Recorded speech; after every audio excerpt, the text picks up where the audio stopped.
This is That Video Game Podcast, episode 597 for April 1st, 2019. Hamburger Patch. I prefer cheese. I want it now.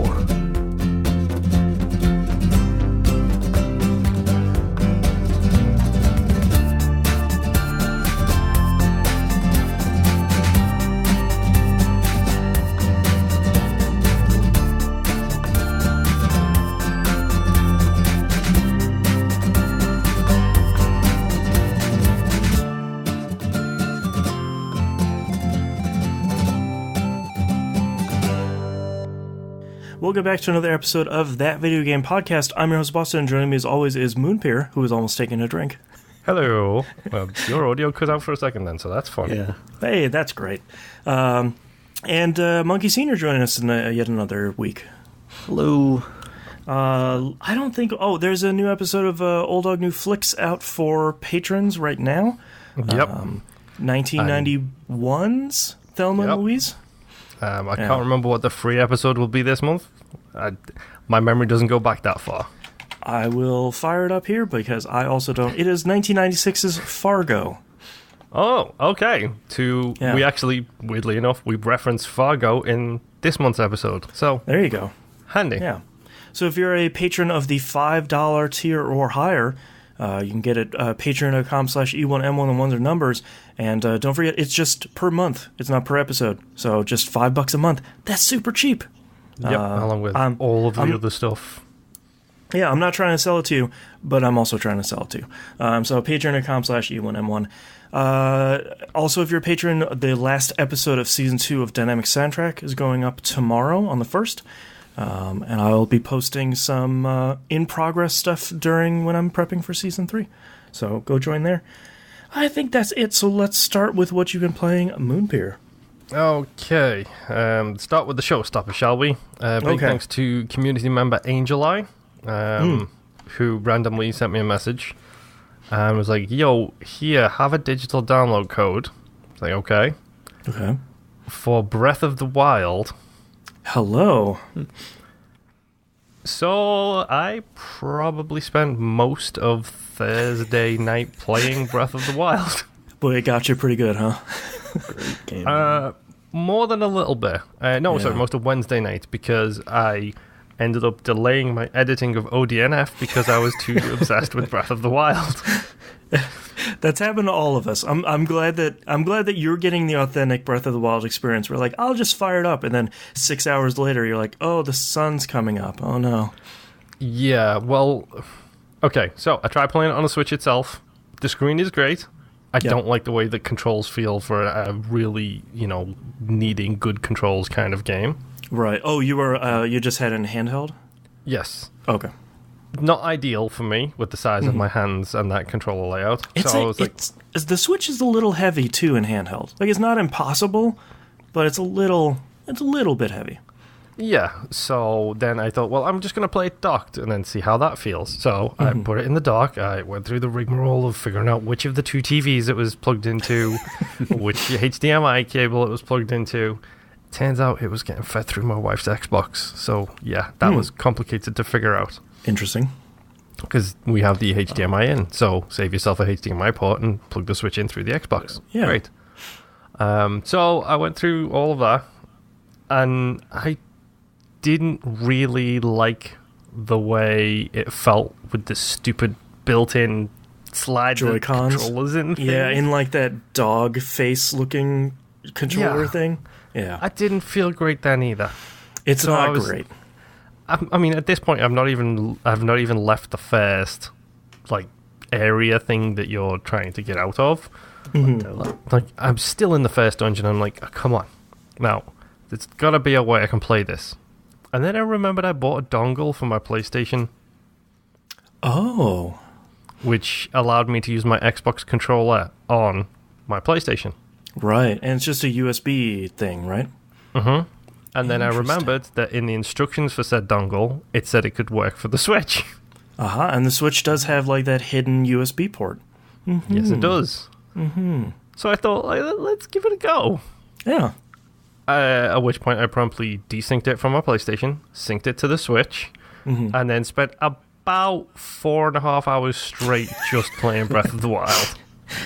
I wish the Pro Controller wasn't so expensive, because the Pro Controller is really good, but the Xbox One controller is really good.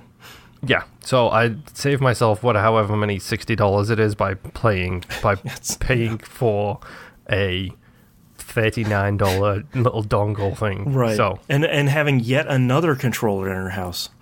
Yep. So yeah, Breath of the Wild is something truly special, and I'm still on the tutorial plateau thing. Nice. It took me forever to figure out how to fish. It turns out the answer is you bomb them to death. So, okay. Bombing for fish is quite funny. Right. Because I was really struggling with the mountain stuff. Specifically, I've done 2 of the 4, startup shrines. Yeah, 2 of the 4 shrines where you get the abilities that will do you for the rest of the game. I've done. Right. I've done 2 of those, and every time I went up the mountain, I was just getting worked. I was getting frozen. I was getting things dropped on my head. That's right. Okay, I kept remember. on dropping the stupid big metal platform onto the things to make that bridge, and I just fell into the water, and I get frustrated. Right. So, as you can probably tell, I've got the magnetism one and the bombs. Mm-hmm. And then I was reading the old man's diary, and he's like, "Oh, I've got this great recipe. I won't need my warm coat if someone could just remind me you how make to this do the potion." recipe." Right. And he's like, "Okay, number 1, old man, just turn back 3 pages. The recipe is right there." Right. I read the recipe as I was going through the whole thing. Mm-hmm. It's like, okay, so now I need to figure out how to fish. So I spent probably about an hour and a half finding a fishing rod. Doesn't exist. Okay. I found a little pond that had fish in it, and they kept on swimming away from me. So at the end, I just got frustrated and started throwing bombs into the water, and it turns out it works. I took Breath that, of the Wild. made the recipe, showed it to the guy gave me his warm coat. Now I have my warm coat, and I'm ready to go and trek and take on these last 2 shrines without having to worry about being frozen to death. Right, or having to chug the potion to make you warm. Yeah, exactly. Chug the potion or eat some hot food or whatever. It's like 3 minutes is not enough for me to climb up this sheer mountain face. Thank you very much. Right. I'm going to need something better than that. So I have what I need. I'm now up to those shrines. That game is amazing so far. And I've played it about 4 or 5 hours, and it looks beautiful. It looks okay on the handheld. It looks perfectly fine on the actual TV itself. But yeah, the control scheme has thrown me off a little bit, that ABXY thing. Yeah. I played it on Wii U originally, and it looked pretty good over there, and I was talking to my brother about it this week, where I was like, man, I'd really love to play it on the Switch, because I never played any of the DLC, and I'd love to play some of that stuff. And I'd love to play Breath of the Wild again, because it's been long enough, I probably don't remember most of it. But I think the sun will die before it goes on sale, so I guess I never will be able to. Yeah, it's the old Nintendo rule. We'll put a discount on at the heat death of the universe, like that kind of thing. 2 years after the next Zelda game comes out. Yeah, pretty much. But Yeah. I mean, it's Breath of the Wild. It's one of those things where it's like, okay, so this is what I was missing. Right, like, oh, it is good, like everyone's been saying. And it also does that thing of, yo, guess what? We're not going to tell you a thing. Yeah. Like, it's a big risk that they took with a Zelda game. But I think that tutorial plateau is so small, and like you legitimately can't leave it until you finish all that stuff. And I think it's such a small playground for you to learn.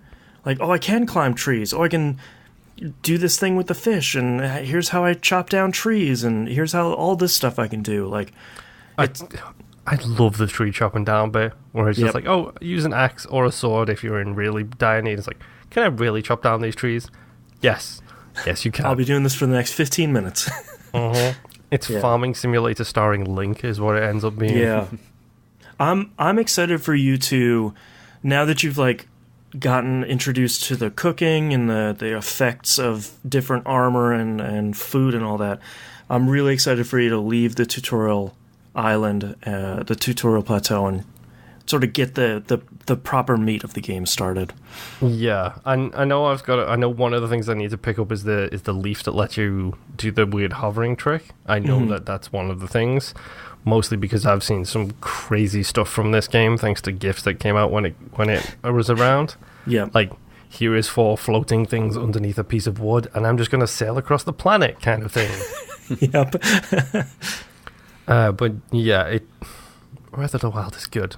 It's shockingly good, and it's also deserving of the praise that was heaped on it.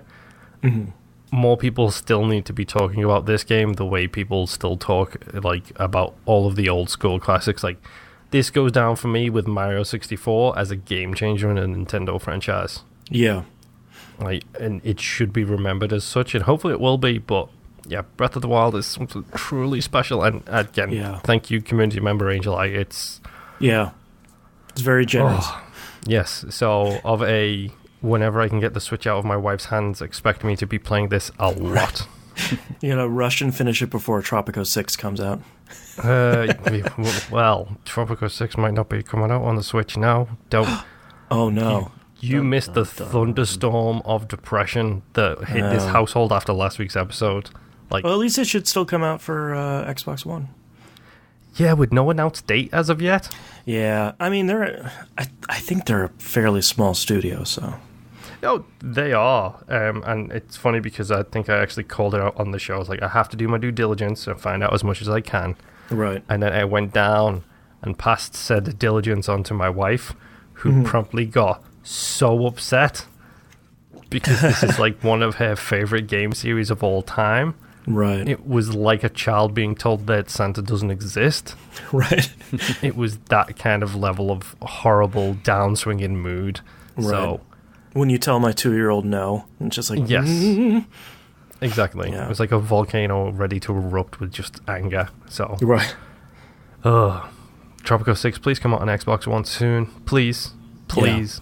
Or at least just announce a date, and then we can put it on the calendar.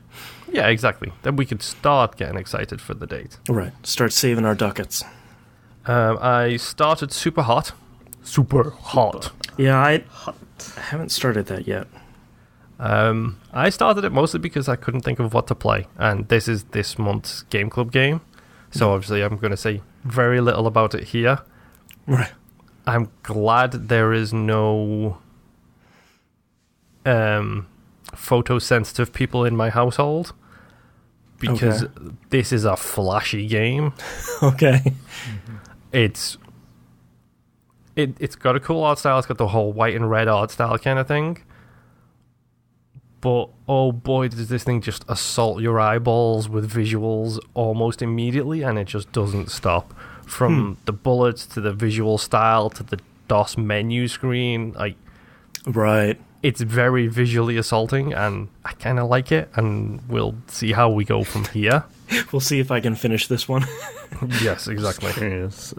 Do either or any of you on the Game Club have VR at all? Do you know if Musum has it? Musum does. Yes, he said he's going to check it out on VR. Okay. Yeah, because that is really fun in VR. Yeah, I've played it and just like. Yeah, he said really he's going to play the VR version and he's going to play the normal version for Game Club.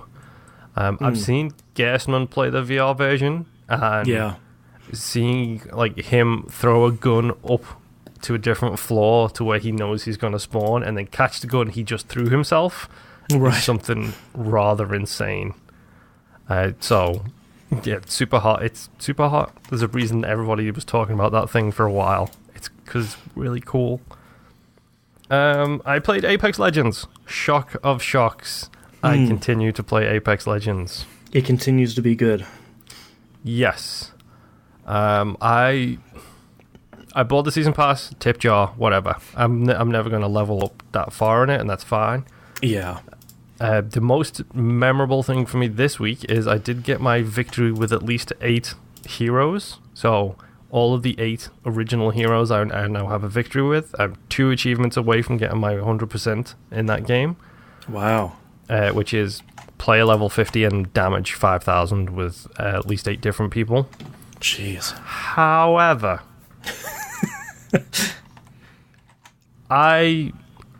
Speaking of my wife, I one point just started playing this over nighttime. After my wife had gone to bed, I was just playing it by myself with randos, and I got the fully geared out achievement, which is you have to have a golden body shield and a golden helmet, which are extremely rare drops, very difficult to find.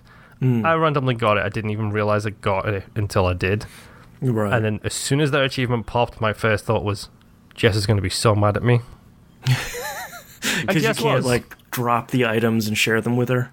Exactly. So Right. it was what she's been. I mean, I'm level 34. She's like level 56 or something. So that should tell you the different ratios of playing there. Right.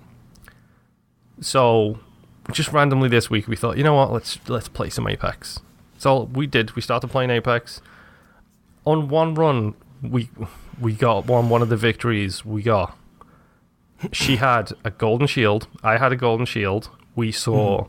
She also had a golden backpack, a golden resurrection shield.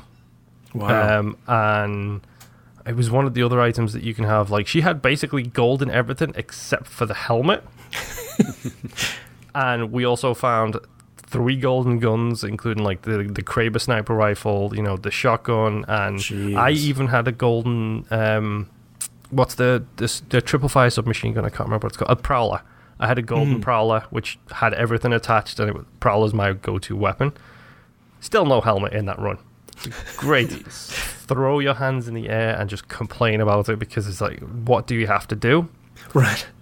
So we just happened to be randomly playing it for fun.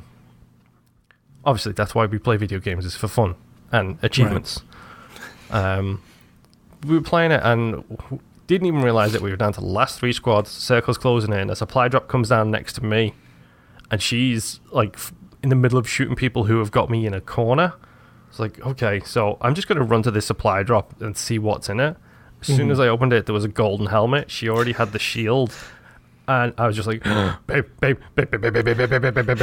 We ran away from the battle, leaving our random third teammate to deal with these. I'm sorry, I hope you understand.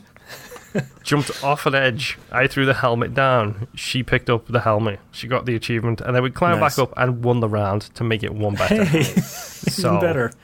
There is actually a clip of that on my wife's Twitter feed if you're interested in seeing how much this means and how urgently I can shout babe as fast as I possibly can. Right. So yeah, she got that achievement, and yeah, Apex is still pretty great. And that sounds like something I tried to do in Destiny 2 this week that I'll have to try and remember when I talk about that. Trying to do something very similar where I've been trying to do it forever, and it's just not happening. Well, it's you and your bounties is what that is. It's worse than that. And my final game this week, which I'm assuming is another good cross game for everybody involved, it's Tom Clancy's The Division 2. I played a lot of that this week. Not a lot during the week, but a lot this weekend. I'm level 26 now? Yeah, level check, Monkey. I think I'm 27. Yeah. 25. So okay, hey, nice. We're all heading around there at the same time. And I know a lot of people are like, I'm only gear score 430, and I'm like, I'm not even 30 yet. But part of the reason why I'm enjoying this so much is I'm sort of savoring it because I'm having so much fun playing it and just sort of farting around the world that I'm happy to just go in, do a couple of things, maybe like capture a control point and do one main mission if I have a little bit of time. But other than that, I'm sort of just happy screwing around in the game. Yeah, I'm the same. I'm doing my best to not burn myself out on this as quick as I can. Mm-hmm. And from everything I'm hearing, the end game is great, so I'm not going to put 50 hours into it over the course of 2 weeks and then another 50 on the end game stuff. I'm fine savoring this as I go. Do you know what happens when you finish the story? I know there is a specialization because they talked about it at that E3 press conference. No, the invasion stuff. Oh, no. Okay, cool. I almost accidentally spoiled it then. Okay. The invasion is one thing that I am really, really excited about. And I know that's sort of the transition between the the regular game stuff over into the end game stuff is the invasion stuff, and that has me really excited. So I think I'm like 70 or 80% through the story. I just did a bunch of story missions yesterday. I like got all the people in the White House, and I have both settlements upgraded and all that. So I feel like I'm getting pretty close. I think I'm missing 2 people in the White House now, and I'm in the middle of upgrading the West settlement. But I've literally just done a clockwise motion on the map, and then clear, and just do it as I go, kind of thing. I now have all safe rooms open, and I did dart into that last division zone, or the last dark zone, and get an extraction from there. So now I have my dark zone achievement, and I never have to touch that thing again. I know, Monkey, you like it. I hate the dark zone. Yeah. Do you do any more dark zone this week, Monkey? I actually didn't play that much Division this week. I did like, I think 3 main missions, and then I did one main mission where at the end, so I'm still playing solo, and I realized one thing I really like about playing solo this week is every once in a while, if you sort of poke around, you'll find those rooms that have like the giant yellow padlock on them, or a gate that has treasure behind them, and you have to trace the wire to the box and shoot the box. I like playing solo because I can find all that stuff, and I'm finding keychains all over the place. I'm finding cosmetic stuff. Whoa, keychains. Whoa, let's rewind a second here, because I've only got 2, and that's the thing I want the most of. Got like 6 of them. So the ones that I really like, when you fully upgraded, do you have the hippo? I have the hippo from fully upgrading the theater settlement. I have the space shuttle for grabbing it off the space shuttle. The DCD mission, you have to go and like cleanse some labs. There's a skeleton in like the back right hand corner. Interact with that, and you'll pick up a skeleton keychain. Oh, come on! I just got a gavel for doing some spoilery story stuff. I have that one too. Okay, yeah, I have a White House for doing something in the beta. Playing the, I think it's just beta. Playing. I think it was just playing the beta. And Ubisoft, you showed a hamburger keychain in the trailer for the gold edition, by the by, and I don't have a hamburger keychain. It does not appear to be in the game, and I'm very upset. Is it possibly something you have to redeem through the Ubisoft Club app? No, I have all that stuff, but I don't know, it's probably one of those things that'll come later in one of the free packs. First DLC and Hamburger. Yes. Just that too. Yeah, that'd be great, where it's like, just the hamburger patch, it's 20 gigs. I ran into a mission, I don't remember which one it was, but you know you're in trouble when you go to highlight the mission on your map, and it's like, here are the enemy drops, and there are 4 enemies that will drop stuff, and it's like, all right, some stuff is gonna happen. Yep. And it was me against a yellow bar flamethrower dude that went really poorly playing solo. Was that the one that was slightly underground, and it was a flamethrower guy, and then either before or after him there was also an assault yellow guy and a medic yellow guy? One. Yep. The medic one was the one I had a lot of trouble with until I zapped him with his defibrillators. Yep. Yeah, I got killed a couple of times by that flamethrower guy, and eventually got it at the end, but that was one of those times where it's like, okay, this game is really good solo, but every once in a while I wish I just had like one more person that I could play, on the couch with. Which I could. I bought it digitally so my wife could play it, but she's been pulling get a level 1 person in there. Go on. Yeah, exactly. How it goes. Well, it does scale up, so I mean, she'd be doing quite a bit of damage, but who knows with what starting weapon? It's like, I got a pistol. Exactly. Yeah. Well, the gold edition gives you 2 legendary weapons, I think. Right? It gives you one exotic, that exotic shotgun. I mean, which that shotgun was shooting people and like one-shotting people from hundreds of yards away. Like it's like a sniper rifle. It was so dumb. I kept that thing on until it was like level 12, and it's just way overpowered. It was awesome. You only got one? I think I've got 2. I got a rifle that rifle's so weird. So when you pull the trigger, it shoots, and when you release the trigger, it shoots. You didn't get that one? Did I? Oh. Well, I think that was really weird rifle. Do you have the Ultimate Edition?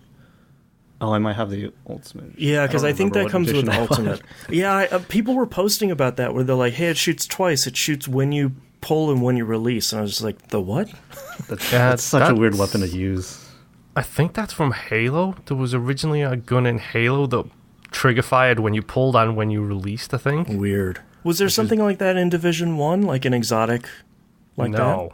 No, not that I can remember. There was nothing like that. I know I really want to get to 30 because I want to do the whole specialization weapons. Yeah, which one are you going to go for, Moon? Honestly, I don't know yet. I'm probably going to do Sniper. What about you, Monkey? What are you thinking of between the 3 of them? What are the 3 of them? I haven't Sniper, grenade launcher, and crossbow. Yeah, and for this household, I think my wife will probably pick a sniper rifle because she's enjoying the bolt action stuff. So I'll probably end up going grenade launcher or crossbow. But it's me, so it's probably grenade launcher, to be honest. Yeah, nice. I'd probably do sniper. I like. Yeah, sniper just sounds cool.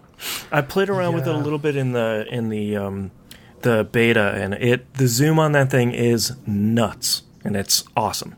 Yeah, and I just can't wait to unlock the last person in the White House, because the last person in the White House has got like a glove with arrows going up symbol. And thanks to Division 1, I already know that that's the lady who will be responsible for upgrading and infusing all of my weapons. So yes, the recalibration station. Yes, which is a great name for that station. It's really good. I just unlocked it, and it is something that I know I will be confused about until I have like a whole bunch of high-end guns that I want to recalibrate from one to the other. I was reading a little bit about it to try and get my head around it, and I was like, all right, I sort of think I get the gist of it, but you sort of have to have a bunch of junk weapons that you want to just play around with to get your hands on it. Yeah, and it's also essentially it's a free reroll on certain stats with it. So like in Division 1, at least at the recalibration station, which when I jumped back into the division, the first division, and found that, I was like, what does this thing do? And it was like 4 patches later, and I was so confused by it. Right. But then you figure out, you infuse stuff into it, and then you can actually specify which stats on it are low and re-roll or attempt to re-roll those stats for different stats or higher stats. So it's very much like the Diablo thing, where you re-roll a specific stat and you can get something better. You can get worse, but you can try and get something better as well. Right. So really let you maximize like what you can from a gun which you might love to play with. From what I've seen, you're actually just taking the special stuff on like blue and higher and putting it onto a different weapon. I don't know about if you can, or I don't know if you can like completely just re-roll. Yeah, I mean that's how it was. Talents. That's how it was in Div 1. I'm hoping they at least have some form of those options for Div 2, because I found a rifle that I love to use, and I was like, okay, this thing is going to be going to gear score 500 with me because I love to shoot this gun. So hopefully it will allow that kind of same thing. But there's so much game here still to play. Yeah. And I'm even saving a lot of side missions, because a lot of those seem to give a lot of great gear. So I'm sort of saving some of those until I finish with the main campaign, because now that I've hit 25, the high-end gear is dropping like candy now, which is really great. Yeah. Props to Ubisoft. Like, I could sing the praises of the Division 2 all day, but they took a really good game in Division, and it looks like they've topped it in every way, shape, and form, with the exception of no snow. Right. Which, Division 2 is crazy good. I thought I would like it based on playing the beta, and I really, really, really like this game. And I feel like this is very much like when Diablo 3 got good, and when Destiny 1 launched, when these games got good and sort of captured you, you get that same feeling. And being able to look at this game and see people racing through it faster and saying, like, yeah, the end game is really good, and there's just a ton of, here's all this stuff you can do, here's X, Y, and Z. That's really exciting. Instead of like, I finished it, and I'm what's next? There's still plenty of stuff to do. Oh, yeah. It's a good game, but pretty much done on Division 2, so Monkey. Oh, sorry, you cut out a second. Yeah. So for anyone that's listening or watching, we're trying out Discord's video chat, and it has been going well until we started live streaming, and then there's a little bit of audio dropout, but that's fine. Yeah. All right, Monkey, what have you been playing this past week? All right. Well, the first thing, so after last week, we were talking about Crypt of the Necrodancer, and I decided to pick it up because I was looking through it. I didn't play Crypt of the Necrodancer, by the way, but I was looking through the store, because the PlayStation store, because it was on sale there. So I was like, what else can I pick up? So on the homepage of the store, one of the recommendations was a new game that came out Wednesday, I think. It's called Metagal, and if you can't get this from the name, it's a Mega Man clone. Yep, it's just a female version of Mega Man, but it's it really feels like a Mega Man game. Like, I was surprised. No, truth be told, I haven't actually completed all the way through any of the Mega Man games, but I played a lot of it. Hey, you're doing better than me. I haven't even played them, so. But yeah, this is, how do you know this? It's an okay game.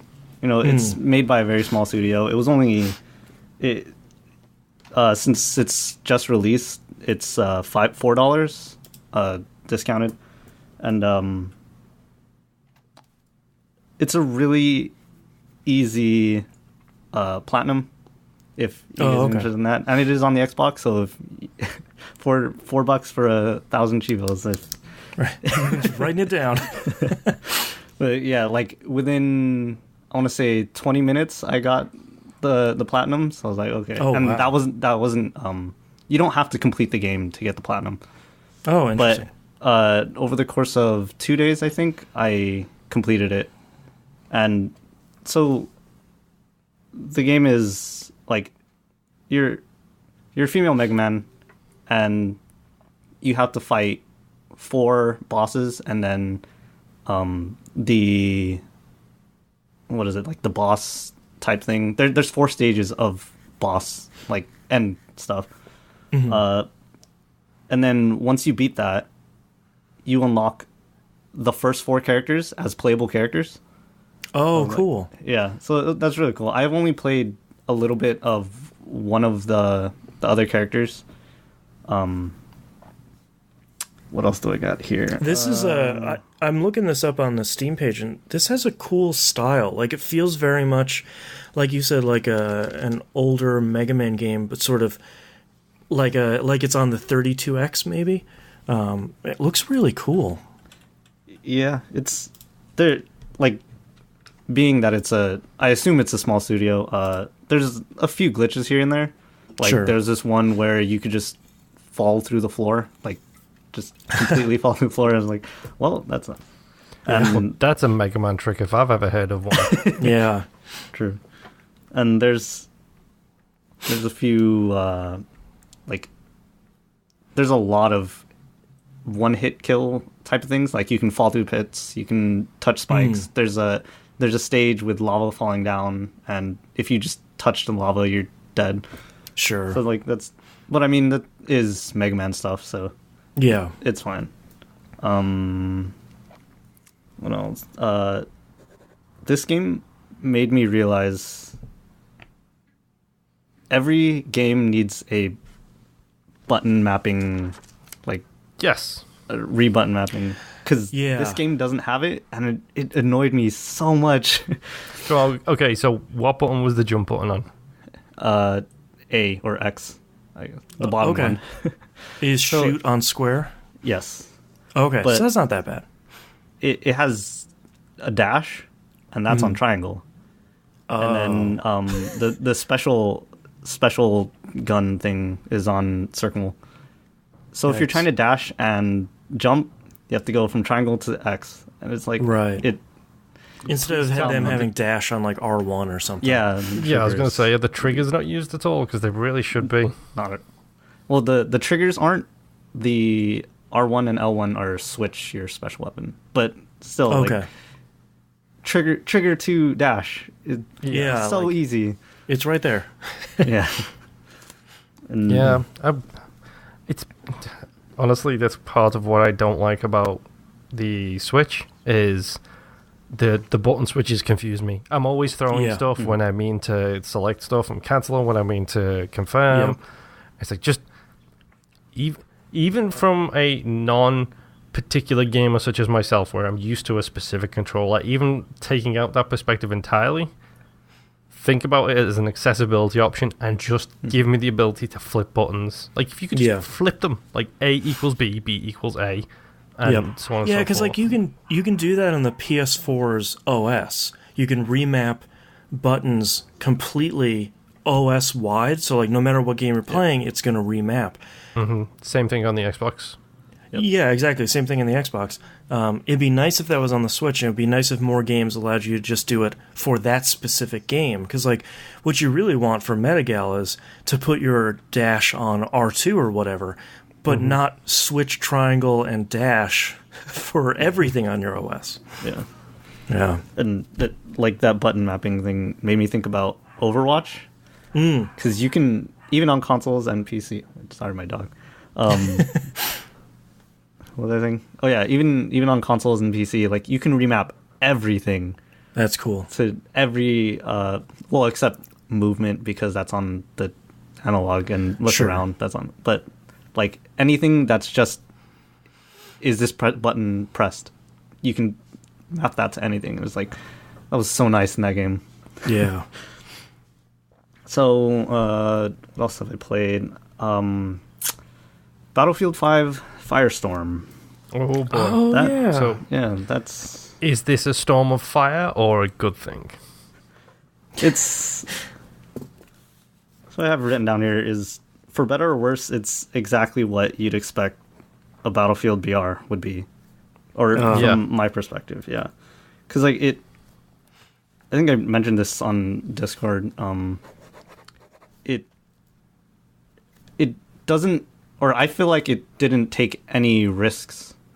It just played it safe throughout the whole thing, like Yeah. making it, and it's an okay game. Solos was not fun. I guess. Oh. Like it wasn't bad. It just wasn't fun.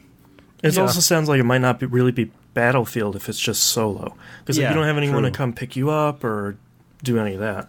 Yeah, because that's what I was thinking this week too. Because Battlefield intrinsically is very squad-based game. Because even in the regular multiplayer, you're forced into a squad. Yeah. Right. So yeah, I played, I think 5 games solo. Yeah, 5 games solo. My first 3 games, I got no kills. Okay. I was just It running sounds like around. me playing Battlefield. And then my 4th game, I finally got 1 kill and then proceeded to die, obviously. One thing I noticed, that the footsteps, your own footsteps, are so loud. Oh, Like, weird. It's so hard, or it was very hard for me to hear other people, and hence my dying so much. But yeah, I couldn't tell if my footsteps were mine or someone else's. Like Right.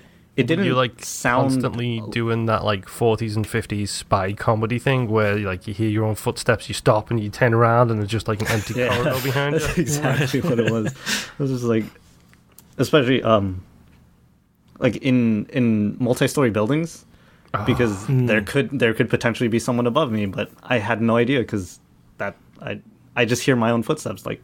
Right? That's crazy. Yeah. Another bad thing about it is the loot system. Like, so the loot system's okay. It has rankings of guns, or each gun has a ranking. It's like, how do I explain this? No, come on, tell us what your god tier weapon is. Come on, what's god tier in Battlefield? Gosh, I can't. Sorry. It's okay. So one gun can have multiple levels. So say I have this this pistol, it can either be rank 1, 2, or 3. And okay. The higher rank it is, the more perks on that specific gun. Gotcha. has. So you want a level 3 pistol instead of a level 2 because it's going to Right. inherently be better in some way. Right. But that's for every gun, so so all machine guns, all pistols, all shotguns. That like every single, because there's multiple shotguns, so you can have I don't know the names, so it would be much easier to describe this if they had the names. It'd be like a difference between like a double barrel and a single barrel, or like an automatic, or Yeah. And it's fine. Like you can see, it's pretty easy to see the colors of each weapon, and just see if that weapon is better than the one you have. But the thing about loot is, whenever you kill someone, it's not like a death box in Apex Legends. It's like in Fortnite, where everything just explodes. It's like a all their pinata of equipment loot. just explodes. Yeah. Oh. And it doesn't explode outward. Well, currently it doesn't explode outward. It's all just on top of each other. So if you're trying to pick up a very specific thing, like, oh, I need rifle ammo, you have to look through dozens of random stuff to find that particular thing. And even if you can see it on the ground, you can't just look at that thing and grab that.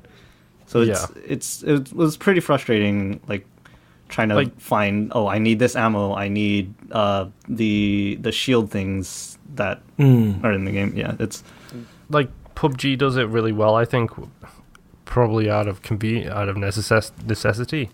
Where when you're above like a big stack like that, you literally hit your start button to go into your inventory, and it just lists everything that's on the floor, and you can go through and pick what you want. Oh, nice. So it basically treats the floor inventory like a death box if you go into your inventory. So it does get around that big stack of things on the floor kind of issue. Right. But if there's no way of doing that, then that's a problem. Yeah. They said they're working on it. They have a temporary fix where all the loot explodes out further, so it's not all just in one stack. Okay. But it's a temporary fix, but so many people are still mad about it. But I don't know. Yeah. So after playing solos, I went to squads. And I tried it out once and won that game. So I was like, jeez. This is Quit on top. cool. We're done. Finish. Yeah, You won. Let's go. Yeah, uninstall it. We're good. Well, that's the thing about most BR games. I've tried everything. I've tried Fortnite. I've tried PUBG. I've tried the H1Z1, and for most of those, I got my first win, and I'm like, I'm done. Apex Legends is the only one was like, I got my first win. I could keep going on this. Yeah, I could do that again. Honestly, Apex is the one that's had that most pull of, you want to do it again. You want to do it again. Well, Apex has such for me, the round times for Apex are perfect.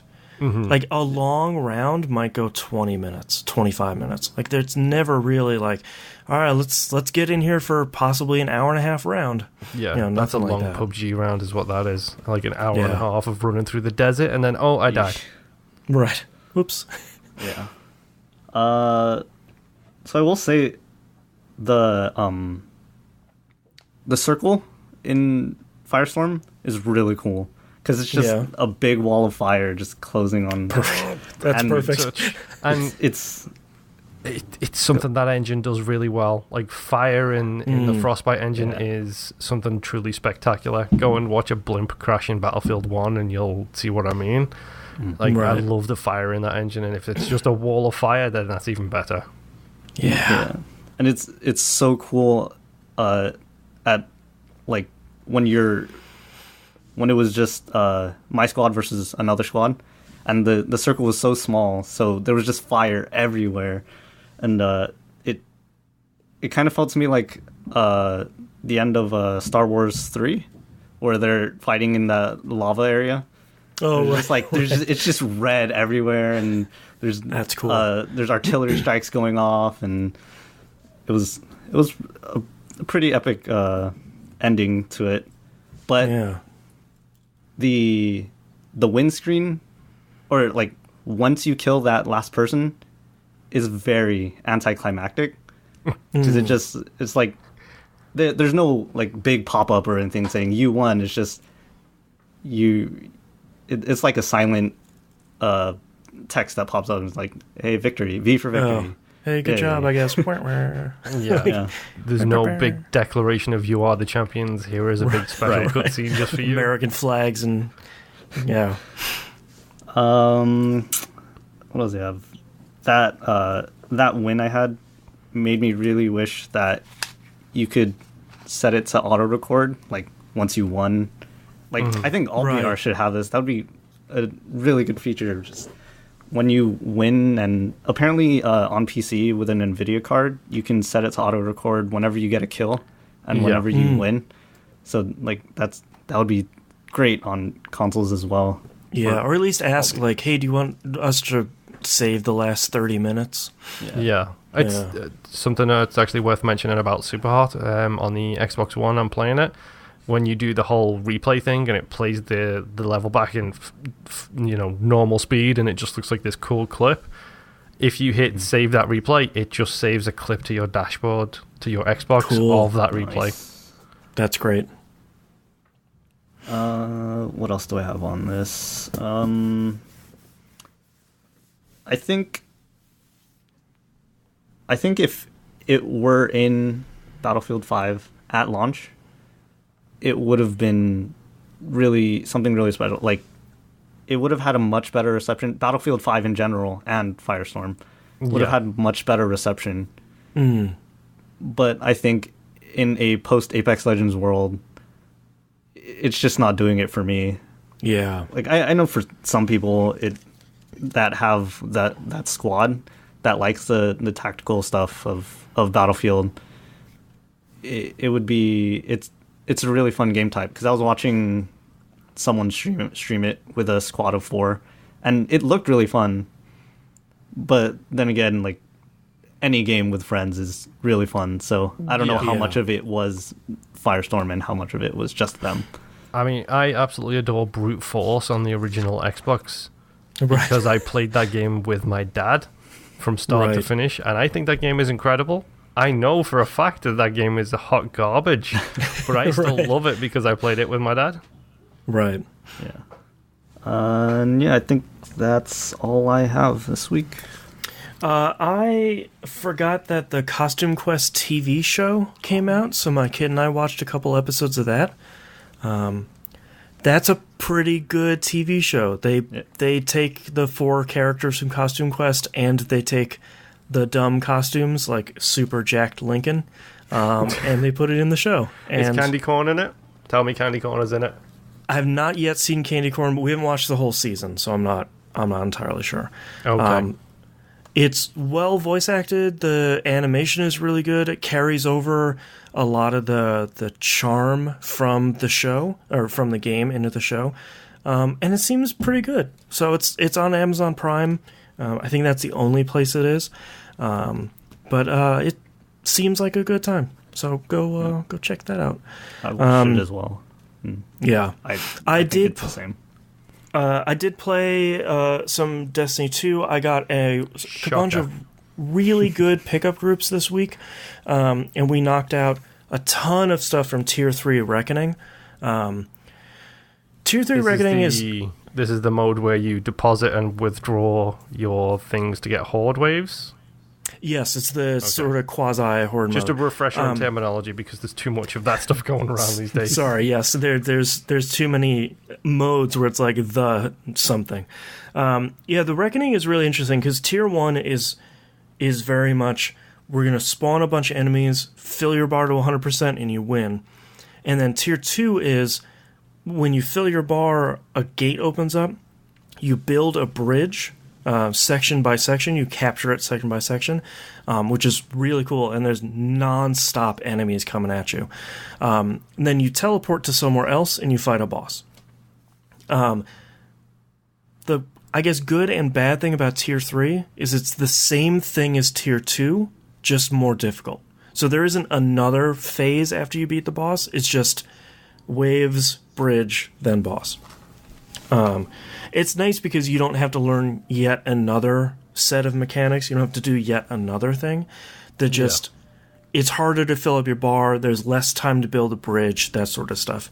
I'm starting to build the really good gear sets that you get from there to bring back into Gambit Prime. So I'm now almost at the point where I have a full set of Reaper gear, and the Reaper role is basically killing enemies as fast as you can so that your teammates can pick up the motes. So that feels pretty good. I'm seeing some of that stuff starting to pay off. That push and pull between Gambit Prime and Reckoning. So far, so good. What I was talking about when we were talking about the struggles of getting that achievement in Apex Legends is I'm working on my 3rd seal now. So those are the titles. You finish a whole bunch of really tough triumphs in the game, and they give you a title and they give you a seal. The one I'm working on right now is Chronicler. That's the lore seal. I've been working on it. All of us have been working on it for like 4 months at this point. We can't get it for a bunch of stuff because of resets, and I won't go into it. But I need 1 triumph left in regular Gambit, or I can do it in Gambit Prime too, but I'm not going to punish myself. And that will finish up the lore book for Gambit, and I cannot make this happen. I've been trying to do this for months, and it's killing me.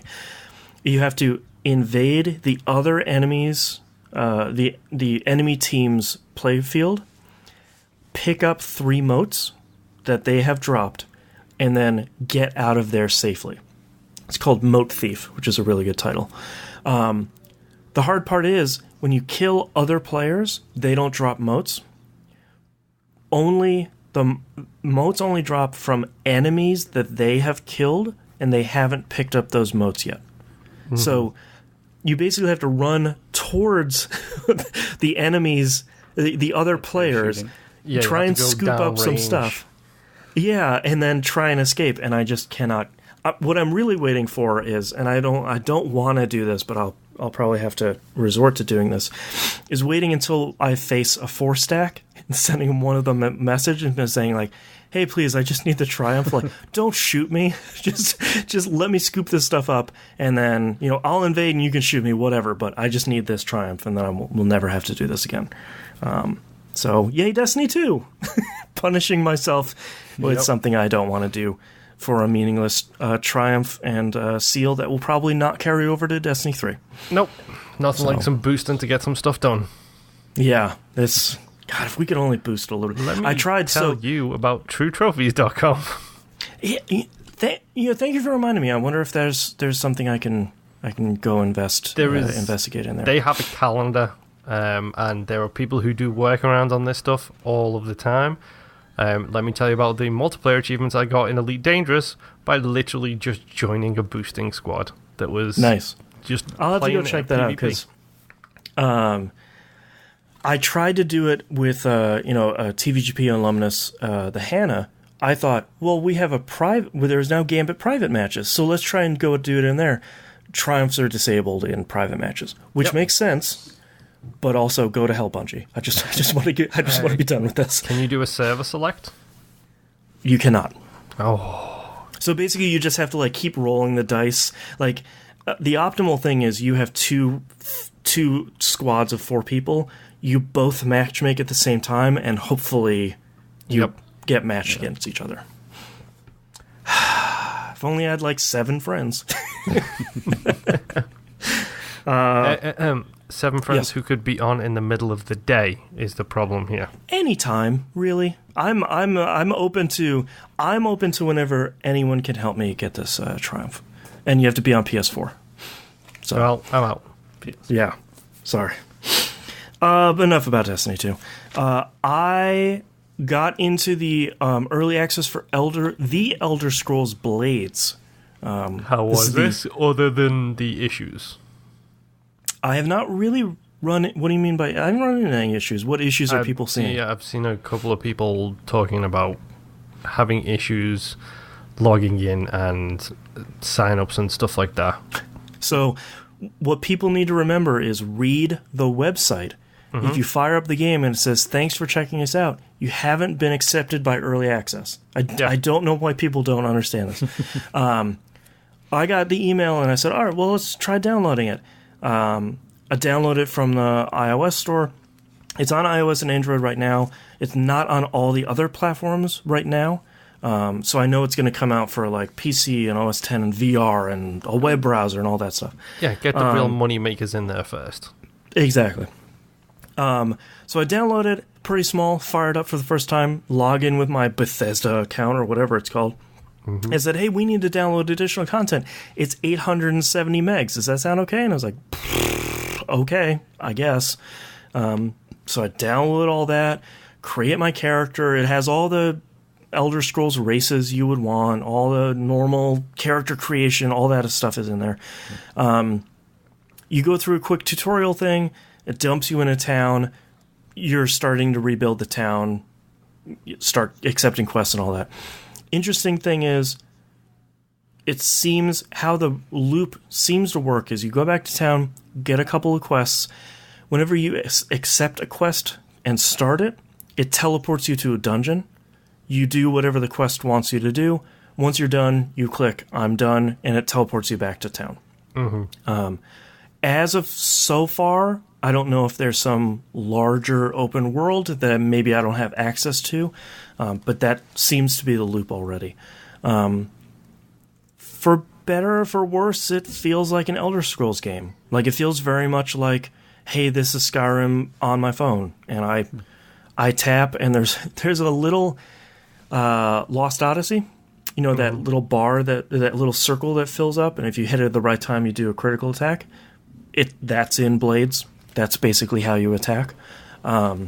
Except you touch on your screen to start filling up the circle, and you let go. And when you let go, the character swings or shoots or whatever. So it swings on the push and it swings on the pull? No. No. You tap, and then when you let go, they swing. But yes, I like that callback.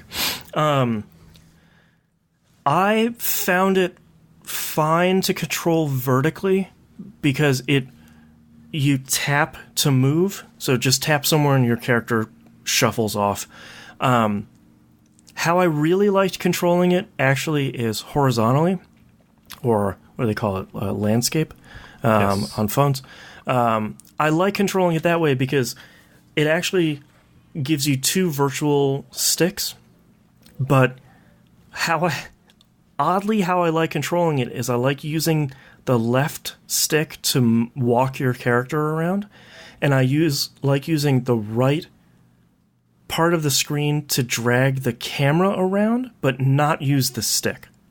Okay, and a bit like playing third-person mode in any of the Elder Scrolls games where you just rotate the camera and go in the direction that you rotated.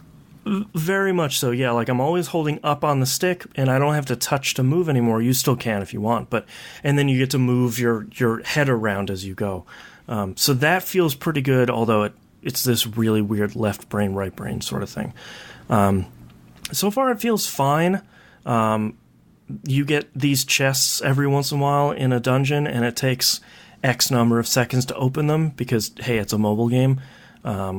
And you can rush them with premium currency that you seem to get pretty regularly. So Of course you do. I don't know. Beta. Yeah, it's a beta. Yeah, like it's a beta. It's early access. Like it feels fine. It feels like a mobile Elder Scrolls game. I'm really curious to see what this experience turns out to be on like the PS4 or Xbox One or a PC. You know, does it look way better? Is it 60 frames? You know, how does that stuff interact with my character that I'm carrying from, you know, that's hooked up to my Bethesda account that I'm carrying from device to device? Yeah. I don't think there's really any time frame for that, but I think that's what I'm pretty excited for. I downloaded Path of Exile for PS4 that finally came out for PS4. Like, it launched in 2013 on PC, and it launched probably in like 2015 on Xbox One. Yeah. That game looks good, runs at 60 frames. I mean, it's that genre of Diablo-like looters. I have never seen the skill tree before, and I wrote in my notes, I've never seen the skill tree, what the F, and a laughing emoji. It's like someone thought, hey, the sphere grid from Final Fantasy X was really cool. How about we put like 10 times the number of nodes in there? It's hilariously huge. So we've got the triple step of spheres here. You've got the Yakuza 0, you've got the Final Fantasy, and then you've got the Path of Exile. Yeah, Path of Exile is like... there's hundreds of spheres there. It's insane. Mm-hmm. I haven't played that much because, honestly, I looked at the spheres and I went, cool, I have 1 point to spend here, and I have 600 spheres. You know, okay, maybe this is not the relaxing loot game that I was thinking of. Torchlight 2 just got announced for consoles, so how long is that? That's more the experience I'm looking for right now. It's been a long time since I've heard that name. Yeah, well, the studio closed down that made Torchlight 2 after Hob was not a success. Yeah. What company owns that now? Perfect Worlds, I think. They said, hey, we're going to bring Torchlight 2 to consoles finally, and I'm like, hell yeah, I played a lot of Torchlight 1 on the 360, and I will definitely buy Torchlight 2.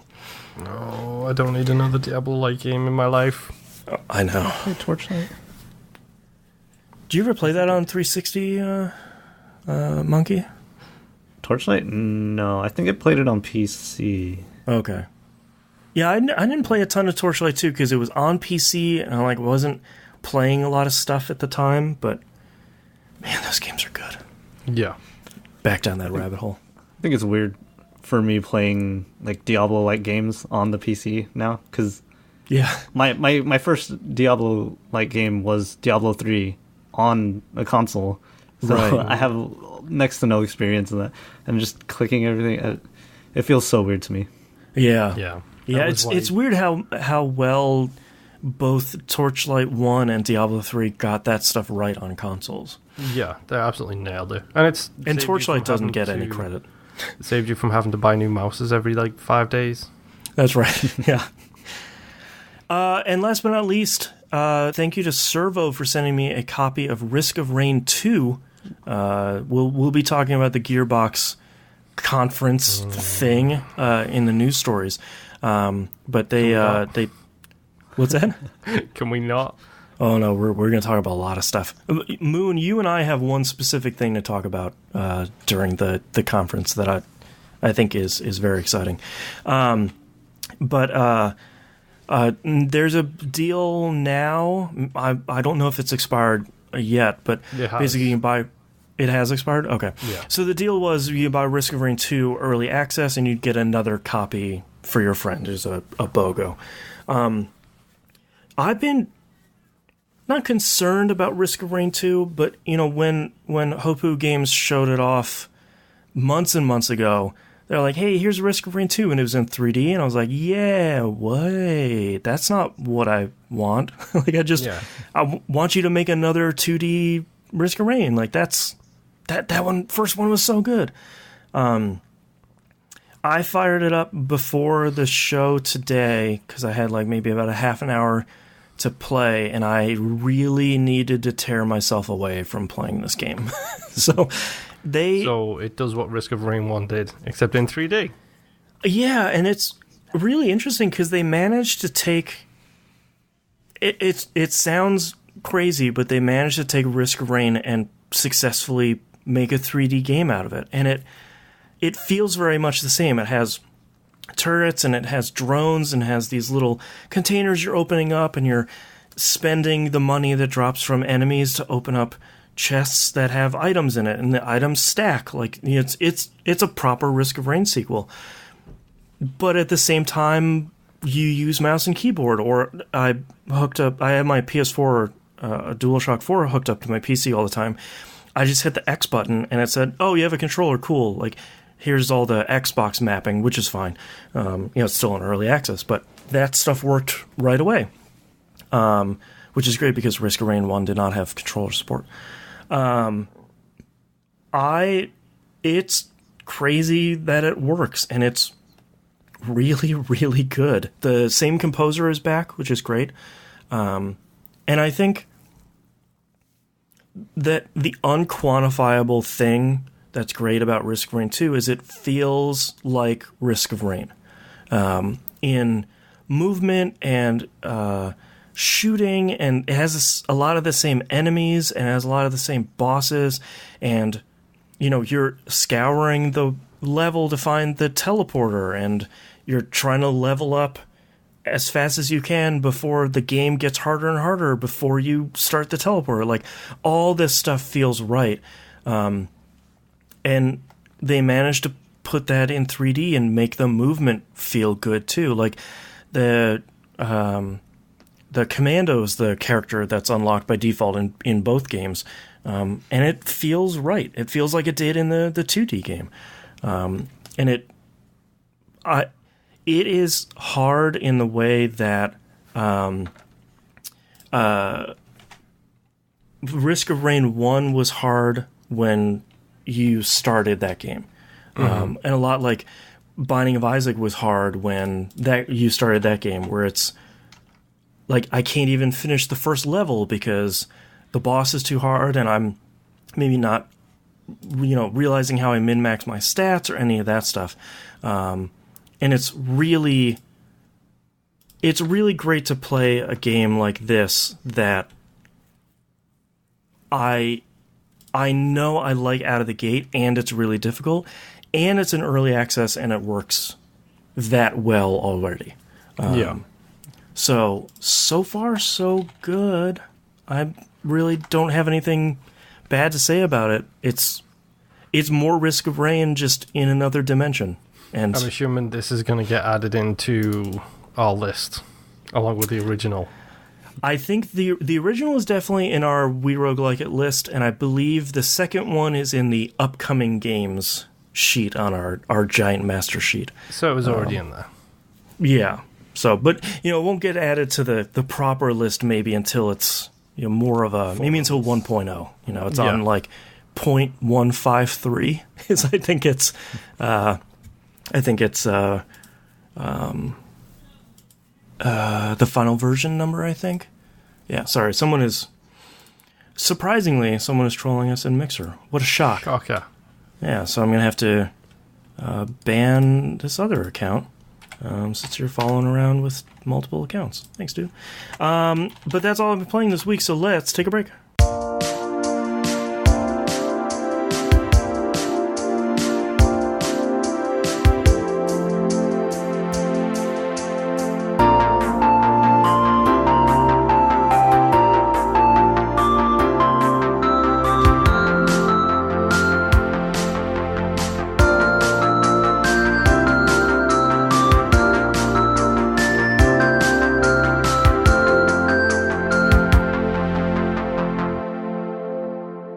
Let's talk about releases for the week of April 1st, 2019. Hob, the Definitive Edition, comes out on the Switch.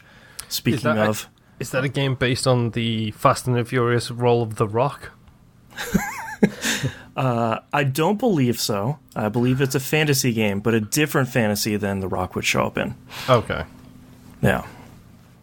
Let's talk about news stories here. We were just talking about Gearbox's PAX East presentation thing.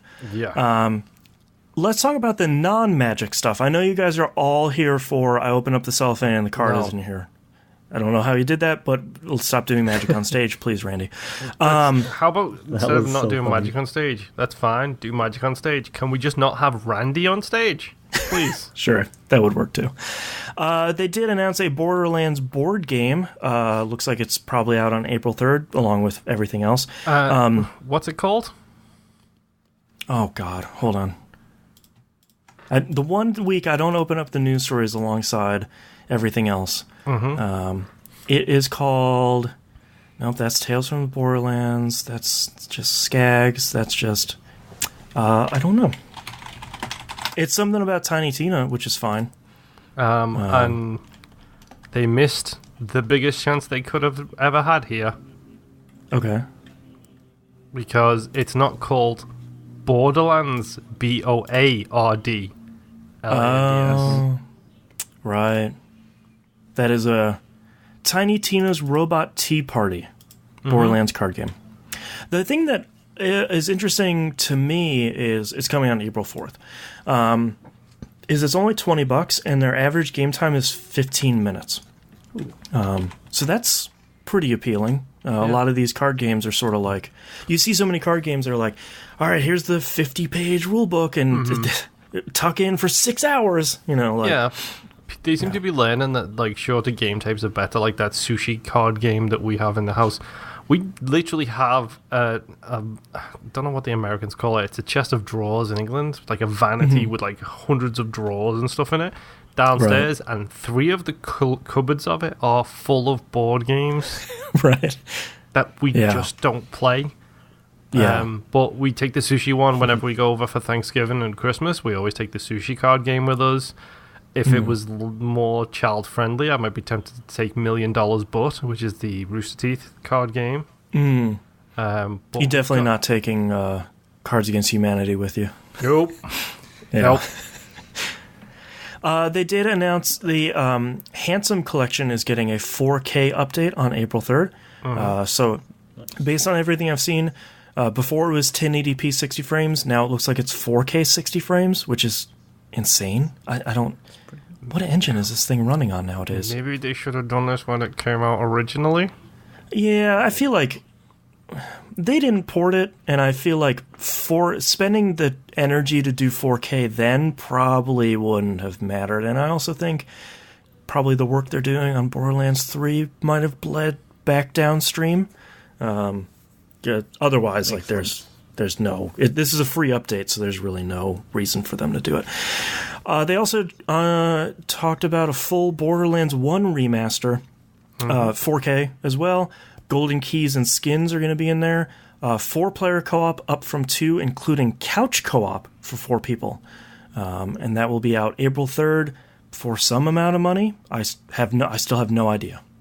Yep. I hope $20. I'm just going to put my hands in the air here and say I'm glad that everybody seems pumped about this game. Borderlands 1? All of them. Yeah. I couldn't care less right now. Yeah. I don't want to go back and play Borderlands 1 or 2. I've already played hundreds of hours of those games. Yep. I haven't played the pre-sequel, which from everything I hear was a great game, but I had no interest in playing it at the time. I still kind of don't. And I'll be honest, if it's just another Borderlands game, I just don't care. So let's talk about Borderlands 3 a little bit then. I thought the thing that you'd be interested about in the trailer is that Reese is in there. And your audio cut out completely then. Okay, cool. Reese is in the trailer. The guy with the mustache holding that holographic thing is... I did see a photo of him there, and I was like, okay, good. So they're tying that directly into the canon of the world. I think that's so a really cool the touch. best Borderlands game. For anyone who hasn't played it, Reese is one of the 2 main characters from Tales of the Borderlands. An incredible game you should go play. You should play all 4 of them, because they're all really good. I like the little gun running around with the legs. I thought that was great. The thing that they are seeming to do that I was hoping they would do is basically, it's Borderlands on multiple worlds. And I think that's... I think it's really interesting. So they're going to announce the release date on April 3rd. So check out this upcoming week. I feel pretty opposite of you, Moon. I feel like it has been so long since I played the pre-sequel, which I really like. Pre-sequel is probably my favorite out of the three traditional Borderlands games. The idea of them potentially making another Borderlands game holds a lot of appeal to me. I'm cautiously optimistic. I'm not going to say, like, I put in my pre-order. But with all... If they were to make another Borderlands game, and to me, tighten up the shooting a little bit, completely fix the driving, please God. The driving is fine. It drives like a warthog in Halo, and that's not a problem. Yeah, and those suck. Fine. Those they don't. warthogs in Halo suck. They're fine. They don't. But like, if you were to tighten up a lot of that stuff, but keep the core of Borderlands, the looting and the quest system and the larger environments, and it looks like they're carrying the timeline forward. You know, Tiny Tina is much older now, and a lot of the characters that were showing up, like Maya, is older, and all these other characters. Brick's got grey hair now as well. Who does? Brick has got grey hair and that great mustache. But for me, that feels really appealing, especially in the face of a lot of other loot shooters. Because other than Division 2, a lot of them have really let down, you know, including Division 1, Destiny 1, and Destiny 2, and certainly Anthem. And I think Borderlands is kind of a known quantity at this point. If you come out with another Borderlands, cool. Like, my wife and I can play that, and we'll have a bunch of fun. I don't think that's... For me, I don't think that's a bad thing. No, I don't get me wrong. I'm not saying it's a bad thing. They're coming out. I think the problem is the problem I have with it is if it's just like Borderlands 2 and Borderlands 1, it's more of the same. And at this point, the world is not interesting enough anymore for me to actually want to go back in it for the story. Right. And if they try and change it too much and go down the games as a service rabbit hole, then that'd be a problem. I'm not 100% out if they try and go down that road as well. Yeah. I can't do that to myself for a third game. Exactly. So, I mean, I'll wait and see, and I'll see what people say. But I don't know if I would need another 120-hour campaign, because I did love Borderlands 1 and I did love Borderlands 2, but those were long games. Like, really long games. And I can't remember who it was who posted on Twitter. It might have been Patrick Klepek, but if you want to get me interested in a game in 2019, you say 8 to 10 hour campaign, and I am in. Right. I don't need 500 hours. And I think the thing with Borderlands is you know it's going to have a season pass that will likely be worth it, as they've been worth it in the past couple games. But if you're already playing a games as a service game, even if Borderlands 3 isn't, unless you're like really hankering for another Borderlands game, waiting until the Game of the Year edition might not be a bad idea. And the part of the thing that I'm concerned about is there's already a lot of blind excitement around the game, which is great. Like, I want more. I wrote this on Twitter. I really want more people to be excited about a game announcement instead of like, oh God, here we go, another blah, blah, blah, you know, like just taking any opportunity to crap on it. But you have to be careful, because Gearbox didn't make pre-sequel. Pre-sequel is really good. They didn't make Tales. It's been like a decade since Borderlands 2. A lot of different people there, which could be good, could be bad. It's a hugely different company, and the industry overall is really different. So I think a level of caution would be great, and let's not Anthem it again. Let's not get super excited about a game and then it comes out and it's fine. Never mind. But, you know, and let's not get ourselves too excited and then get ourselves let down. Yeah. I mean, if you're excited about it, good for you. If you're hyped as hell because this game looks right up your alley, great. All the more power to you. I'm going to wait and see, because I don't trust Gearbox no more. Yeah, Gearbox... I think that's probably the best point, is Gearbox and Randy Pitchford, it's been a long 10 years, and... Yeah, since Borderlands 2, I mean, what have we had? We've had Aliens, Colonial Marines. Right. The Duke Nukem them Forever. saving Duke Nukem Forever, quote unquote. Yeah, and being real proud of the work they did on that, which from... Yeah. So... Other than Borderlands, Gearbox has not put out much good stuff, even before Borderlands 1, so, like, people would do well to remember some of that stuff. And I'm pretty sure the main thing I loved about Borderlands 2 was the story, and I'm pretty sure that writer's no longer there. Probably not. I would assume not. I think that was actually... Oh, I've probably got this wrong, but I'm pretty sure the voice actress for Tiny Tina, it was her brother who wrote Borderlands 2. Anthony Birch wrote Borderlands 2. Yes. Yeah. So Anthony Birch is Ashley Birch's older brother, I believe, and she was the one who voice acted Tiny Tina. Also starred in Hey Ashley, What You Playing on YouTube, which was one of the best YouTube shows ever. And she's Aloy in Horizon Zero Dawn. Yep. Yeah, I don't know who's writing the third one. The rumor seems to be that it might be Mikey Newman. Sorry. The rumor is it might be Mikey Newman. So that would be interesting to see. But, like, part of the thing I'm sort of excited about with Borderlands 3 is getting a lot of fresh blood in. Where it's people that loved Borderlands 2 and now they're get a chance to work in another one. Like, what would you do to modernize the Borderlands games? Yeah, and Cosmic Storm in chat kindly brings up the best / divisive nature.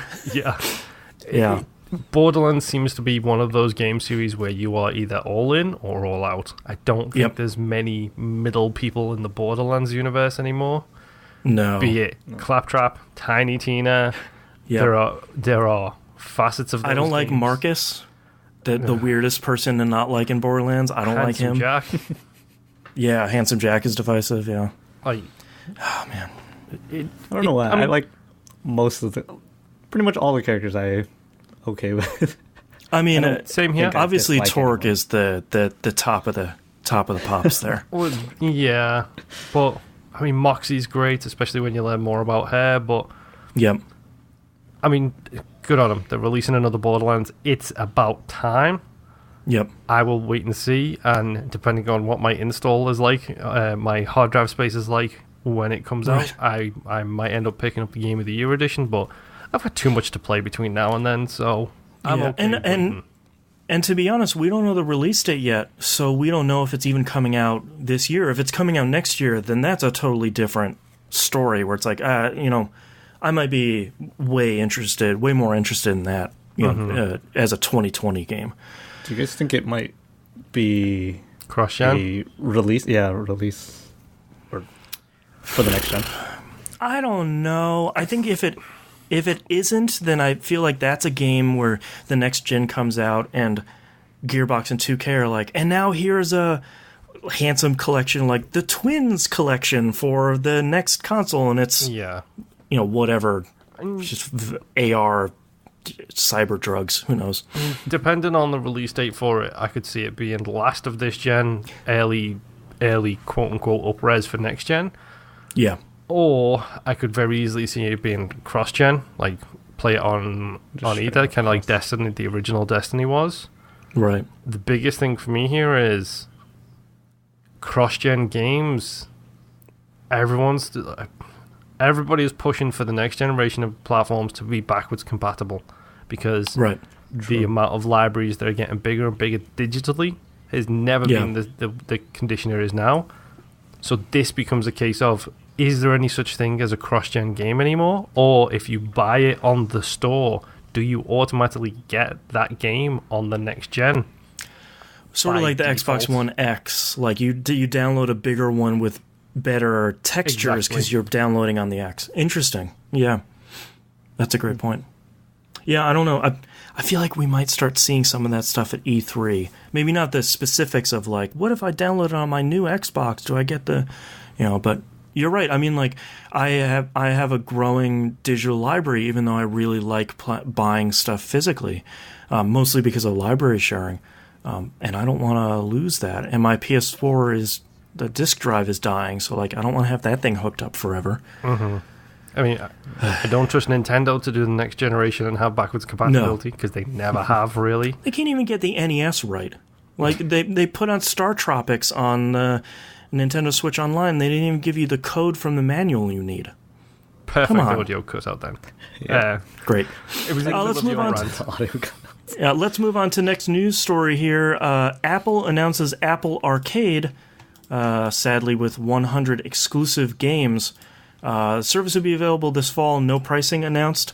It seems to be a subscription service, so just like the rest of them. Compatible with Apple TV, iPhone, iPad, and Mac. All the games will be playable offline. Sounds like they're basically making their own version of Game Pass. Yeah. But this comes on the heels of Stadia, Google Stadia, where it's sort of you got your streaming option, then you have your Game Pass option. But man, that's a super bummer that there are 100 exclusive games to this stuff. Cause honestly, until I announce the list, I won't be bothered because they Apple. announced publishers, but that's it.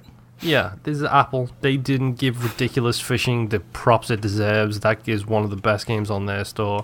That's a great game. Messed up threes and allowed 1028 to steal the phone. Yeah, all the copies. Yeah. So, you know what? Number one, I don't own an iOS device, so I don't care. But this is Apple. They've never had the best curation, shall we say?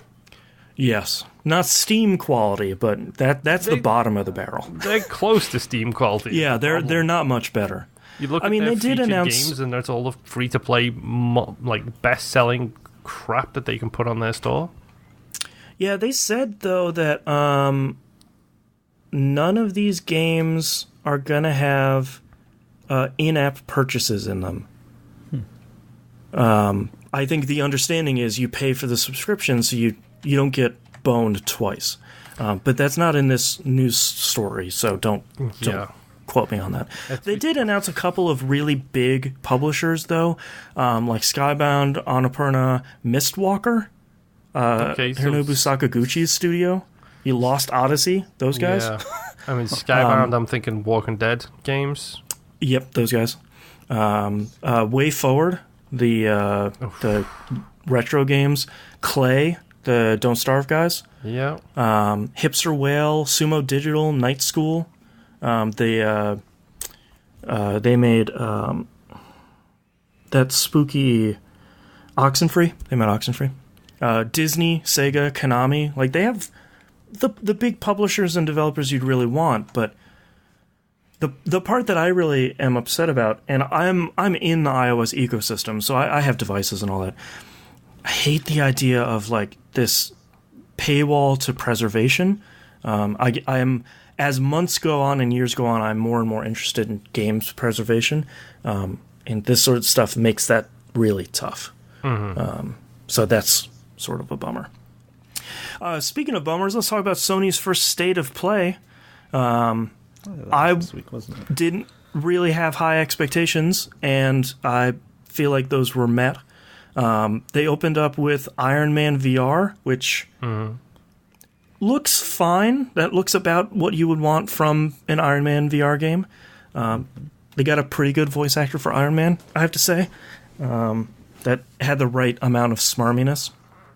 The game that they showed that I really am interested in is Observer.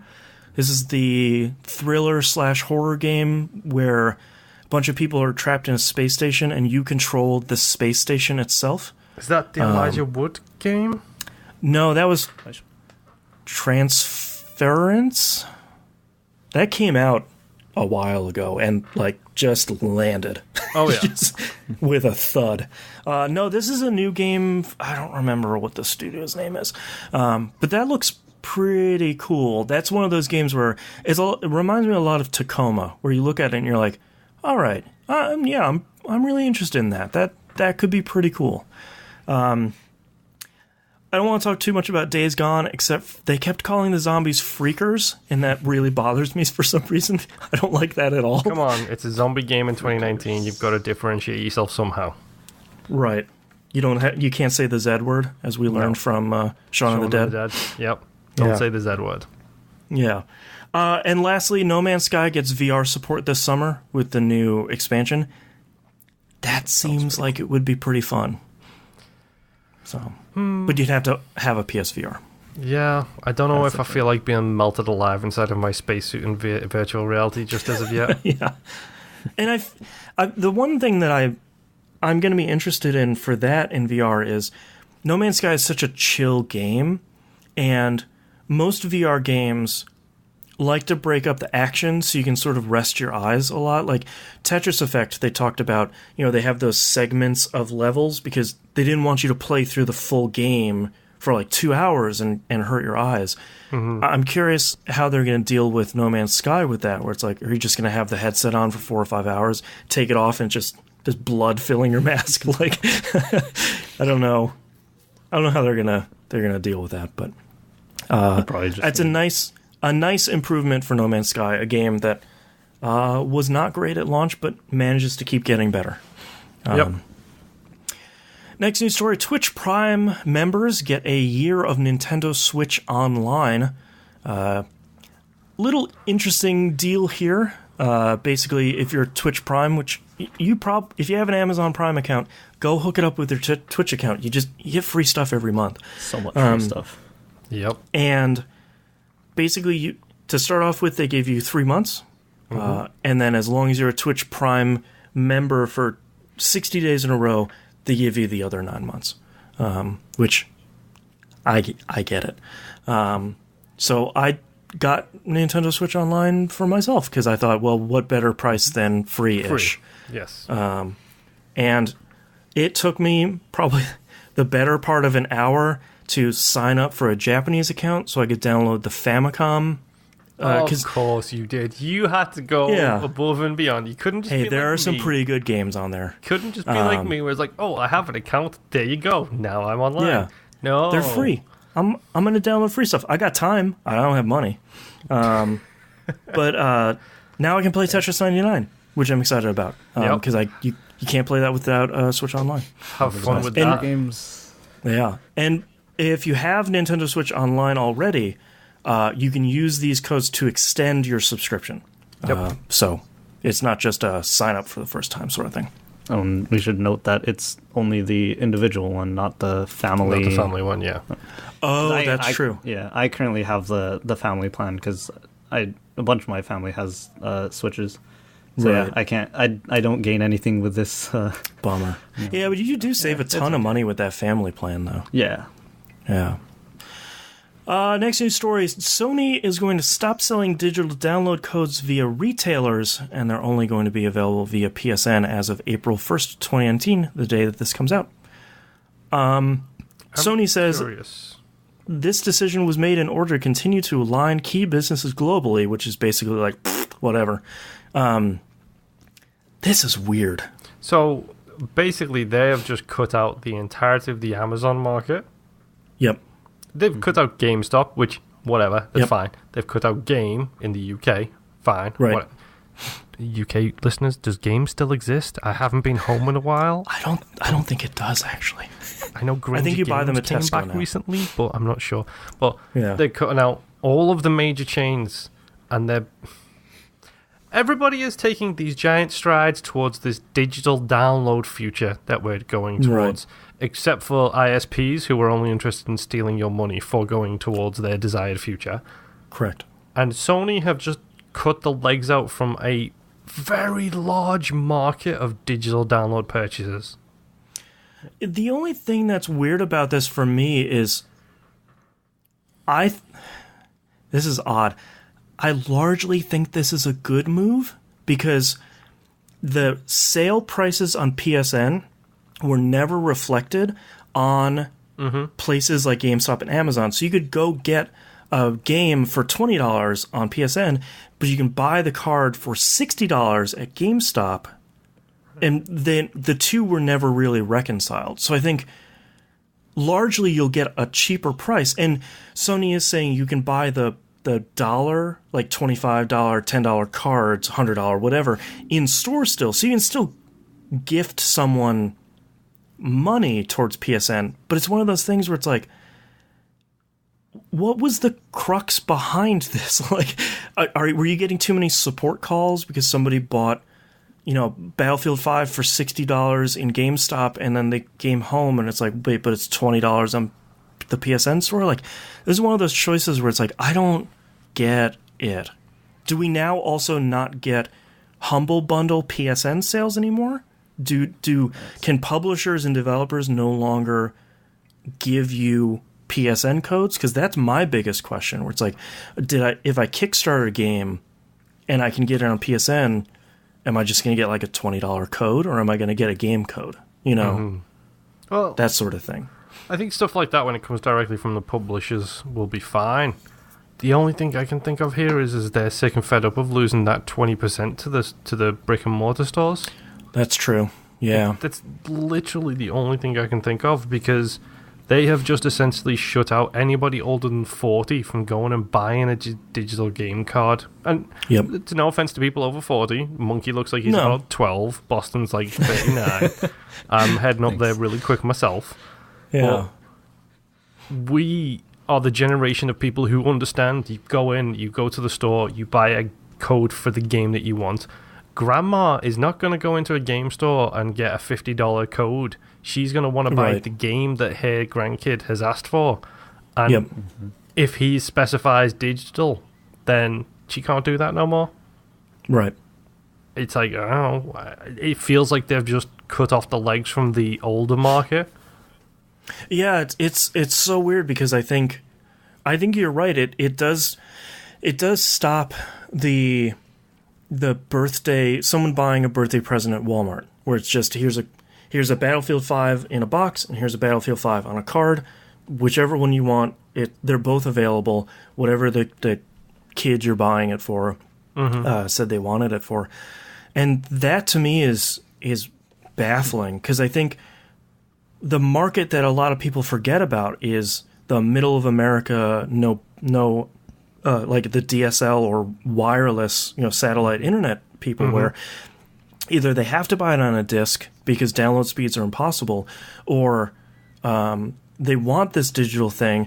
Especially, this to me it'd be even crazier if Microsoft would do this, because they have a discless Xbox One on the horizon. Thankfully, Sony's not going that way, but like, it's one of those choices where it's like, I sort of get it, but I kind of really don't. What is the thing that all retail and sell people who are interested in sales numbers, they're interested in 2 times of the year: Black Friday, Christmas. That's when the price drops happen. That's when we've got to have this out by one of those 2 dates, because they're big sale numbers. It's not, me or you going into the store and buying these games. We're going to buy it online. We're going to buy it through their service. We're going to do that because that's us. We're going to... Yeah, I buy it on the website and I click download to my PS4. Exactly. We're going to sign up for 3 different websites which show us the best digital sales at all times. Like, that's what we do. PSprices.com. Yes. That marketplace, those holiday sales, they're not us. They're the people who are going to go into brick and mortar stores and buy these games either on disc or on digital, or buy the code. And they're buying a physical copy of Fortnite Battle Royale. Yes. Yeah. Or they're buying... Which is not bad. I'm not crap-talking to anybody. And does this then take out all of the currencies, like Fortnite's V-Bucks, like Apex Legends coins? That's a great question. Are they going to continue selling all of those, or are those off the plate now as well? Yeah, or is it just the dollar cards? Yeah. That's a great question. Yeah, I don't know. Weird. One of 2019's weirder stories, where it's like, yeah, we did that. See ya. Are we ready for the hashtag of Sony gonna Sony in a couple of months? I don't think this is the most boneheaded. You can understand why they might want to do this. Yeah. This isn't one of those where it's like, we're stopping production of the PS4. And where's the PS5? We're not talking about that right now. They'd be like, all right, Sony, you You kidders. They're really doing it. Oh, no. Is this a Sony gonna Sony with a question mark at the end rather than a full stop? I think this is with an ish at the end, where Sony's gonna Sony-ish. You know, yeah. I wonder if this is going to push physical game sales, like at GameStop.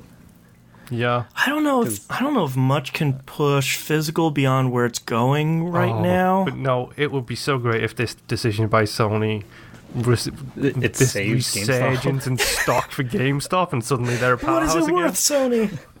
Like, what have you done? Exactly. You blew her up. You literally blew her up. Yeah, someone aligning with Thanos at the end. It's like, no, what have you done? You fool.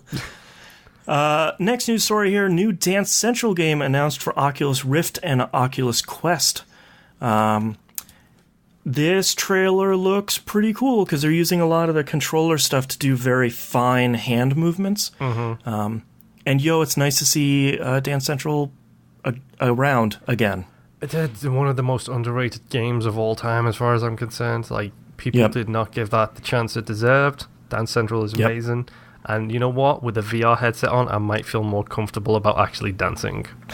You don't have to see your flailing limbs. Exactly. As long as I don't see myself, I'm okay. Right. No mirrors. Turn off the lights. So white that I'm a ghost, so that's how little rhythm I have. So yeah, me too. If I don't have to see myself, then that's perfect. Yeah. Enter the Gungeon's final update has been dated, and a little bit of gameplay has been shown. We had talked about this a little bit last week off the show. They finally confirmed the name, which is called Farewell to Arms. Which is so good. It's so good. Oh, God. I cannot wait for their next game, just to see what else they can come up with. It's coming out this week, April 5th, on all platforms for free. And they apologized yet again, saying, we wanted this to come out earlier, and we just couldn't stop putting more stuff into it, which is, my answer is always, okay, so that's fine. Enter the Gungeon is widely regarded as one of the best roguelikes out there. Correct. They keep talking about this in the exact same way that Edmund keeps talking about Isaac. Oh, this is my final patch. Like, I'm not going to do any more. 2 months later, it's like, by the way, I got more DLC coming out. Yeah. Well, I think the interesting thing about what Dodge Roll games have been talking about with Enter the Gungeon is they've given a good reason why they want to stop it, because their code base is a mess. They said, like, hey, we learned so much during the development about how to build a game that can deal with us putting more and more stuff on top of it and have a longer tail. Enter the Gungeon doesn't do that. Like, they were talking about canceling the supply drop update because it was just, they were going crazy trying to support this code base. Yeah. So they came out and they said, like, look, we'd love to keep making Enter the Gungeon, but we really can't from a code standpoint. So we're going to go make something new. It's Enter the Gungeon 2. Yes. Hell yeah. Honestly, it reminds me a bit of Indie Game the Movie. I can't remember his name, but the guy who did Fez. Phil Fish. Yes, thank you. There's the interview section with him where he's talking about how he's the designer on the game, so he's doing all of the visual stuff for it, and he's like, but the problem is you put 1,000 hours into designing the world, but by the time you get to the end of the game looks so much better than the start of the game because you've learned so much on the way to get there. So then you go back and you start doing the beginning stuff again with your new methods. And then by the time you get back to the end, keeps repeating. It's just this constant cycle. So it's like, right. I get it. But wrap a bow in it, seal it off, push it out to the world. And end out on a high note. Yeah. So they did announce there's 2 new characters, which is great. A new floor with a new boss, which is sorely needed. A new enemy variant, whatever that means. And rainbow mode, which sounds really great. Basically, when you start a floor, there spawns a rainbow chest. When you open a rainbow chest, it basically barfs out like 8 or 9 items. And usually it's like, this thing makes a run whenever you see it, but they're incredibly rare. All those items spew out. You can only pick one of those. The other ones disappear, and that's the only drop you get for that floor. And then when you get to the next floor, another rainbow chest, pick one item, and rinse and repeat. So that sounds pretty good. And it seems like you can combine modifiers now. So things are going to get pretty crazy, and I guess I will start playing Enter the Gungeon again. Just make it next Weirdo Like It game. No, yeah, if only. That's a random.org choice is what that is. Yeah, we only picked the one for Real Corpses EX because we ran out of time in the calendar year. Yes. No, I mean, good on them. They've updated a great game and made it even better. I will get around to playing it when random chooses that I should play it. Yep. You have now less than a 1% chance, I guess? Mm-hmm. Yeah. Nice. And last news story here, rumor that we've been talking about for a while that Nintendo's going to be releasing a new model of the Switch, whatever that means. Mm-hmm. The new rumor that's coming out here now that seems to have some firm backing on it is now there might be two models. So the first model might be a more powerful, they're calling it enhanced model, targeted at avid video gamers, which is directly from them. That is not from my mouth. Okay, so it's a Switch X. Yeah, it's like a Switch Pro, a Switch X. They say the rumor makes it very clear, saying this is not on the power level of the Pro or the Xbox One X, which, if you're expecting that, is crazy talk. But it sounds like it might have a little bit more oomph to it. And the second model is going to be a cheaper option that they're calling for casual gamers. The model will save on cost by cutting features with rumble specifically mentioned. So it sounds like the Joy-Cons won't have the gyroscopes in them for rumble. Expected these two things to be announced at E3. That's interesting. The only question I have is, on the cheaper model, are they also going to cut the dock? Because to me, that seems where you save and make a lot of money, because they sell the dock separately. It's like $80. But if you sell just a handheld Switch, that might do okay. And then if you want a dock, we make $80 more. I mean, $80 doesn't. I mean, it's not how much that thing costs to make. We all know it's not. Oh, 100%. Yeah, it's probably like $5. Yeah, this is Nintendo. Here is a plastic fishing rod attachment for your remote. $120. Exactly. Yeah. I mean, yeah, good on them. Yeah, it seems likely. I mean, they did this with the Wii, where it was the Wii Mini, and there were a couple models of that. I don't think this is outside of the realm of possibility, but I think if you have 3 models of Wii or of Switch, that sounds like it might be a little confusing in store.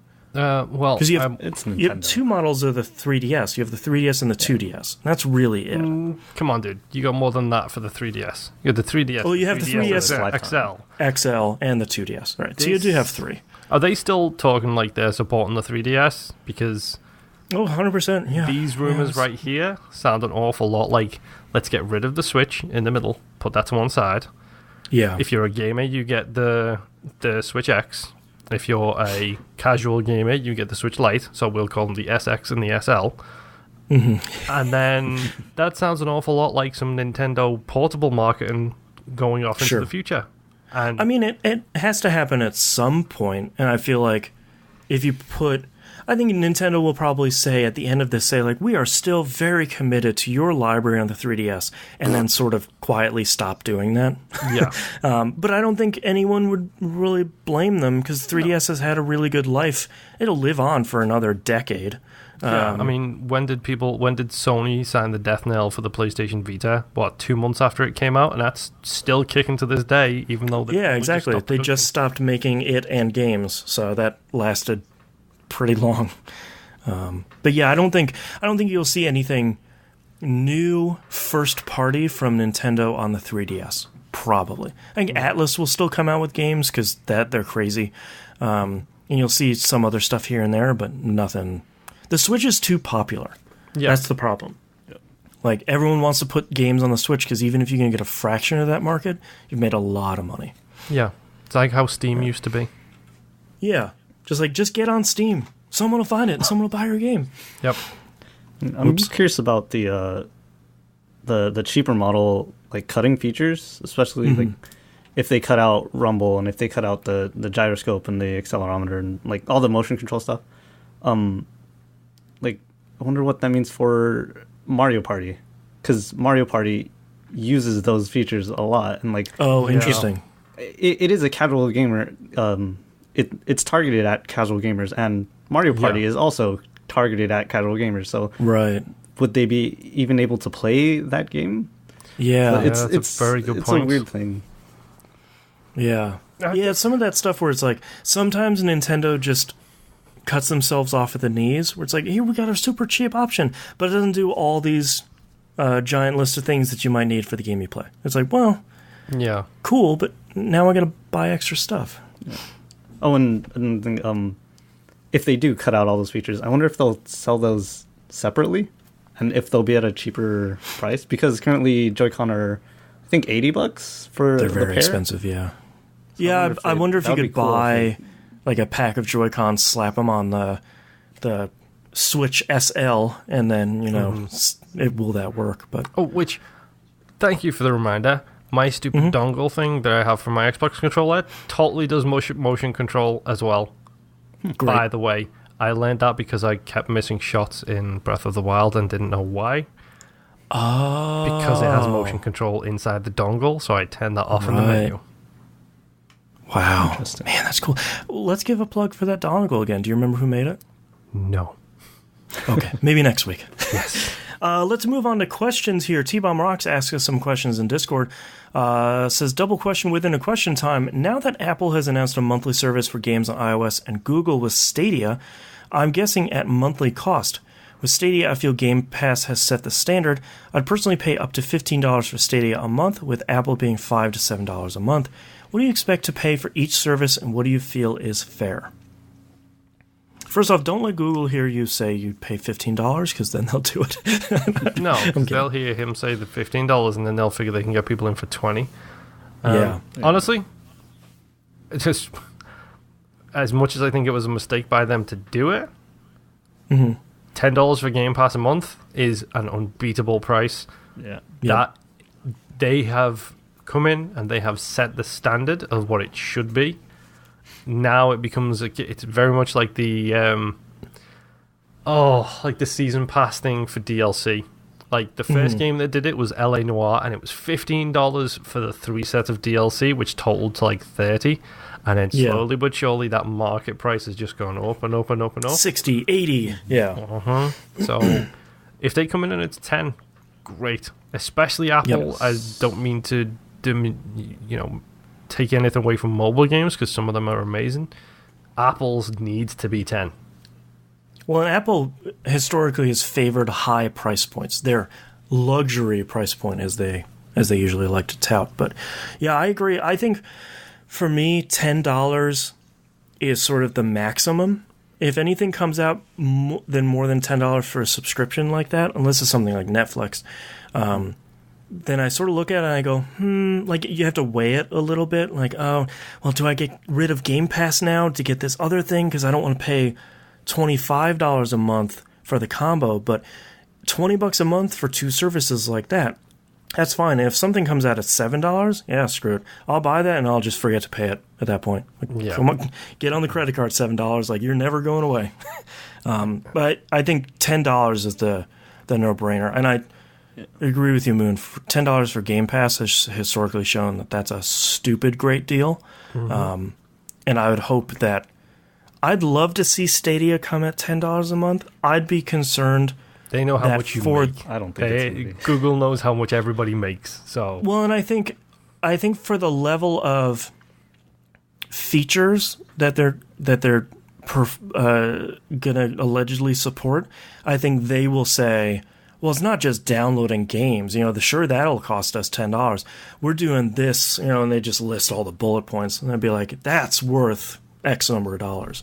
And they might be right. I don't know, but $15 is a lot of money per month, especially per month. Yeah.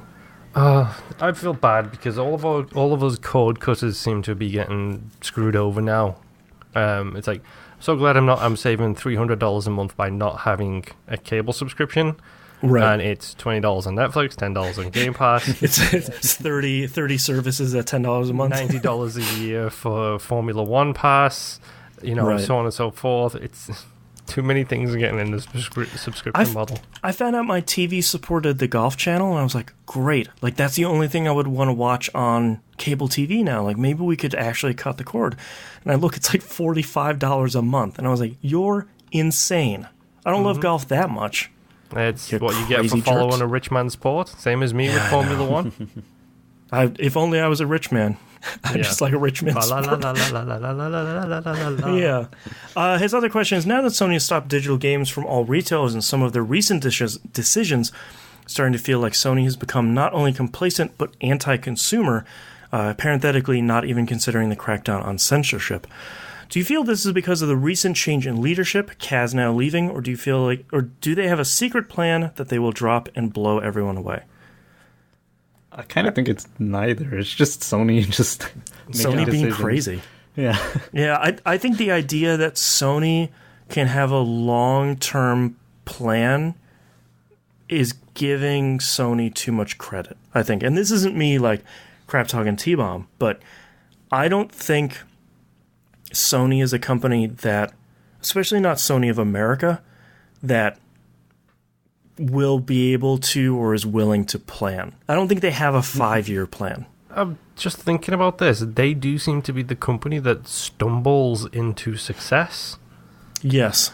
Because, correct me if I'm wrong, but didn't the PlayStation originally arise from the fact that it was supposed to be an add-on for Nintendo? For a Super NES, yeah. The And Super then NES CD, yeah. Nintendo decided to not go with it, so Sony just released it themselves and Yep. thought, let's give this a go. And then the PlayStation 2, they essentially just stumbled into higher graphical fidelity or whatever. And a DVD player you have in your dorm room. A DVD player below $1,000 at the time, kind Right. of thing. Mm-hmm. When they start to plan, they make decisions like the PlayStation 3. Right. We are going to have this console powered by your microwave and your toaster and your light switches, Yep. all merged together to give you a super console. That's how The great power we're of the gonna be. PlayStation. This is our plan. And then Right. they don't plan and they decide to go back to a more regular thing and they release the PlayStation 4. Really well done. It's the old phrase that you fell into a pile of poop and you came out smelling like roses. Yeah, exactly. You know. Yeah. Right. Yeah, after the PS3, I think they just threw out all their calendars. And it's like, you get a 3-month calendar, fit something cool in here, because that's all we're working with. Yeah. Yeah, I don't know. I don't. It's one of those things where I can, from a business standpoint, I could guess why they might want to do that. From a customer standpoint, hey man, I don't get it. Honestly, Unless, like Moon is saying, that 20 to 30%, that's the stuff you want to keep. yeah. Honestly, I think it's the percentage they're losing on that. I'm looking forward to the PlayStation 5 announcement with no backwards compatibility because it's going to be hilarious. Yeah, and no like Game Pass or game streaming. They'll probably cut PS Now. They won't do it a Game Pass thing. No, the thing. I'm gonna have a prediction now. I think they will announce the PS5, and PSN name changes will still not be in place. Yes, 100%. How about Yeah. this? Let's see how deep down this dark Sony rabbit hole we can go. PlayStation 5, VR only. That'd be great. Oh man. Yep. They like make a handheld portable thing, but it turns out to just be a VR headset. And it's like, Yeah. well, that's not what anyone wanted. Yep. Okay. Stick it in this box on front of your face. There you go. Yep. All right, back to Microsoft. Let's go. All right, thank you very much for the questions, T-Bomb Rocks, and that's our episode this week. If you'd like to visit us, you can do so at tvgp.tv. Everywhere to find and follow us is on the right-hand side of the page. And patreon.com/E1M1, the ones are numbers. Talked about it at the top of the episode, but you got a bunch of cool stuff happening there because it's the end of the month. Extra cool stuff on top of the weekly stuff. Game Club, as we talked about, is SUPERHOT. That's still going on for like 14 more weeks. I don't know how long. I don't even know. April should be a regularly long month, I'm hoping. I think that's really it. So we'll see you all next week. Bye. Bye.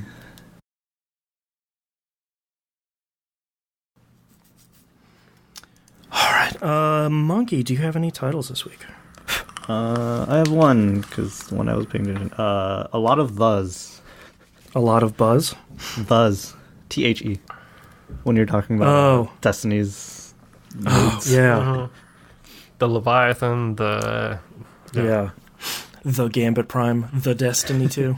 Yep. The Destiny 2. All right, Moon, hit me with your title. Bombing for Fish. Titles. Thunderstorm of Depression. What were we talking about for that one? Jess's response to Tropico 6. Right. First DLC plus Hamburger. This is one of my 2 recommendations. Hamburger Patch. Recalibration Station, just because it's a word salad that's so delicious. It's good. Post Apex Legends World. Swings on the push, swings on the pull. But that's way too long. Super long. Yeah, it's good. I wrote that down too, but that's super long.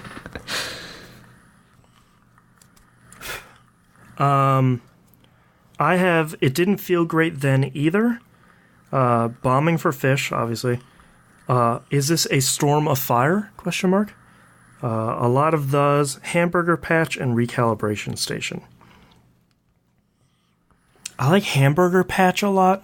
Honestly, for me, it's got to be the Hamburger Patch or Post Apex Legends World, because it perfectly describes the world that we're in these days. Yeah. I would vote for a Hamburger Patch. I just like how that sounds. I don't have any. Okay. I'll circle it. Hamburger Patch. It is. And with the Division 2, it could be a patch. Oh, double meanings. Name after food. Yeah.